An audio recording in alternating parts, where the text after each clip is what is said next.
مسند امام احمد بن حنبل رضی اللہ تعالیٰ عنہ کی بڑی ضخیم کتاب ہے، بخاری مسلم سے پہلے لکھی گئی، اور امام احمد بن حنبل امام بخاری کے بھی استاد ہیں، امام مسلم کے بھی استاد ہیں۔ یہ عجب بات ہے کہ آج کچھ لوگ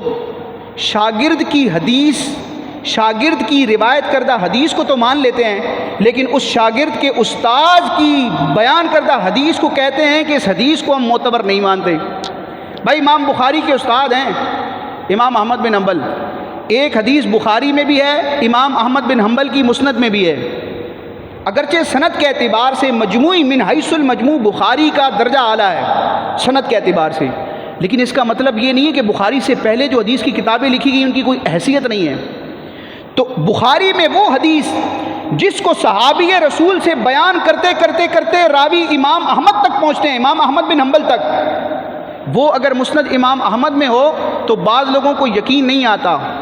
لیکن وہی امام احمد اپنی سند کو بیان کرتے ہوئے آگے اپنے شاگرد امام بخاری امام مسلم سے بیان کریں، اور ان کے شاگرد امام بخاری امام مسلم اس حدیث کو امام احمد کی سند سے اپنی بخاری اور مسلم میں بیان کر دیں، تو لوگوں کو اطمینان ہو جاتا ہے ہاں یہ حدیث صحیح ہے۔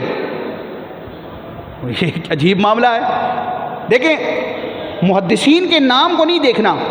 ہم نے یہ دیکھنا ہے اس حدیث کی سند کیسی ہے۔ سند کے راوی اور رجال اگر ثقہ ہیں، مستند ہیں